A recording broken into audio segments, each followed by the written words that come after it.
Hello and welcome to the Quibber channel.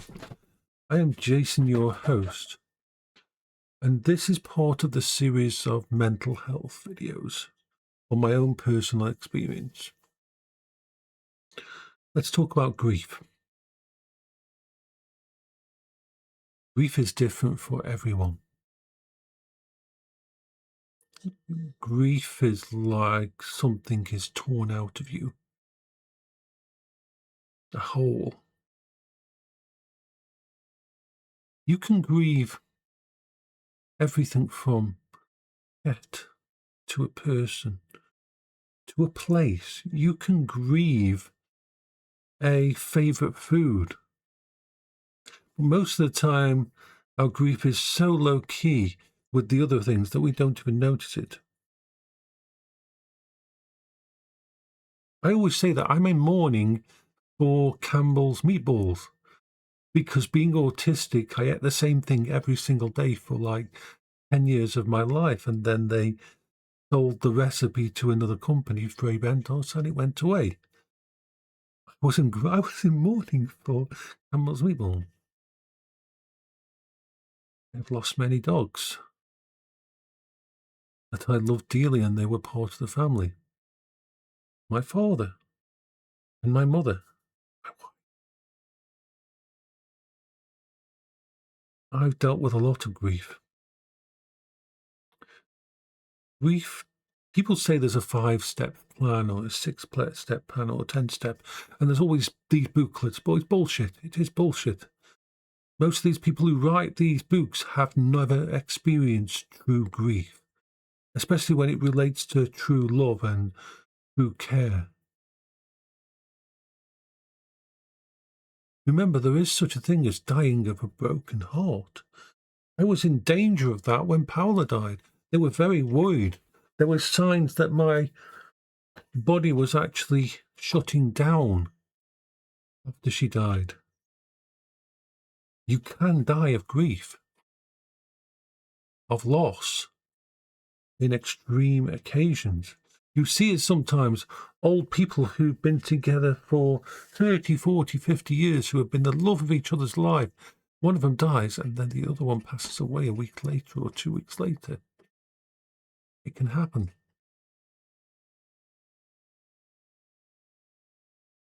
First, a bit of advice to people who are dealing with someone who's grieving. If you know someone who's grieving, understand something. The person you knew before they started grieving may never come back. Something's been torn out of them. Something's been ripped out of them. It's gone. They'll cope. They'll find coping strategies. Hopefully they'll carry on, but they will not be that same person. Grief changes you on a fundamental level. You become a changed person. Unfortunately, if you have certain issues, at the same time, you never get over that grief. Like I, due to my specific form of PTSD, after my wife died, one of the things that I would experience is the last 30 minutes of my wife's death. And every time I experienced that over the years, I was back at day zero. There is no 5-step plan for me. If you lose your loved one, it's okay for it to never be the same. It's okay for everything to feel that there's nothing for you. It's okay for the entire world to feel like it's moved on, and how fucking dare they move on? How dare they move on? Because you just want the entire world to stop and acknowledge that the love of your life has just died. How dare they move on? They do. They're not dealing with you and what you're dealing with. Come here. This is boy. My little doggy. It's sadly The best advice I can give you is two things. First of all, talk about it. Don't hold it all inside. Talk about it. Even if you have to do something like I do. The weird thing is, a phone is a wonderful tool for these kind of things, to work through things.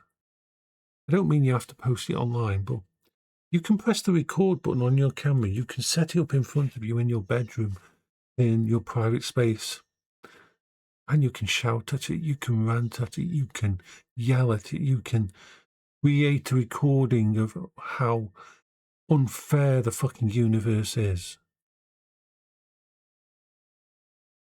Then you can delete it, or you can keep it for yourself.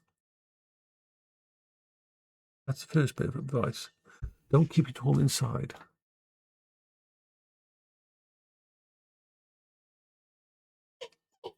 The second is basically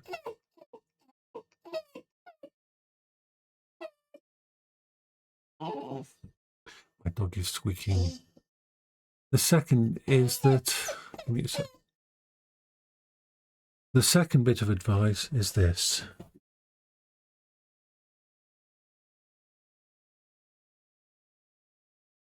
Help other people.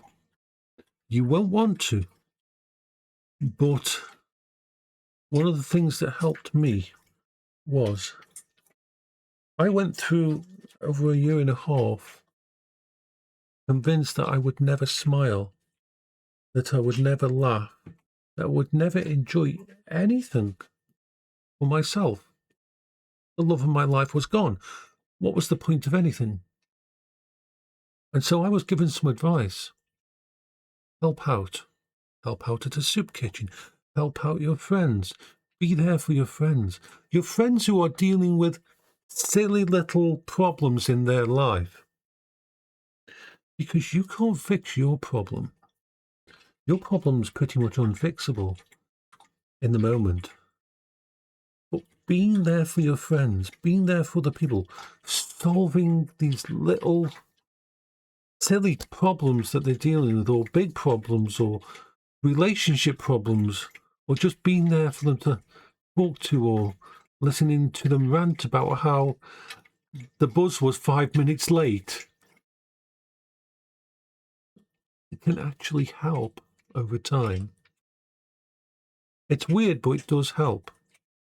Helping other people actually creates like a... You slowly are working through your own, I can never solve this, by helping others.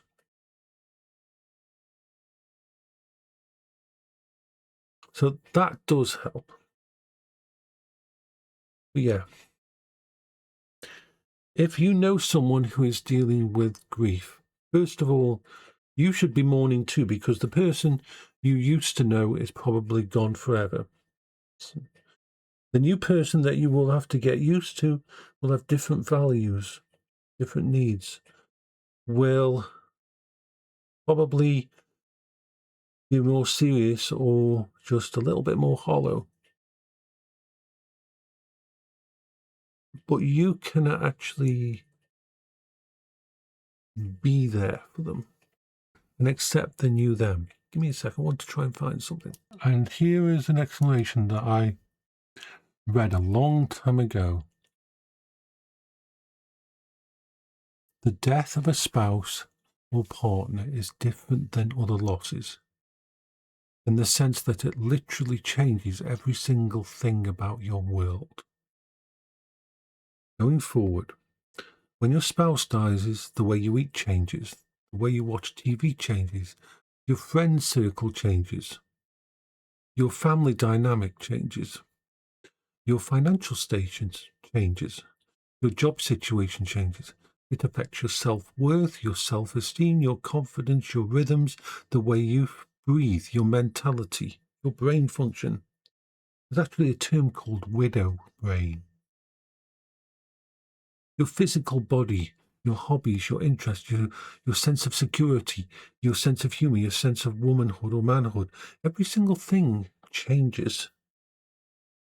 You're handed a new life that you didn't ask for, that you don't particularly want. It's the hardest, most gut-wrenching, horrific, life-altering thing to live with. So remember that if you want to be there for someone who's dealing with this, understand that they need friends. They need you. But they're not going to be who they were before. This is Jason for the Quever channel. I hope you're all having a wonderful day.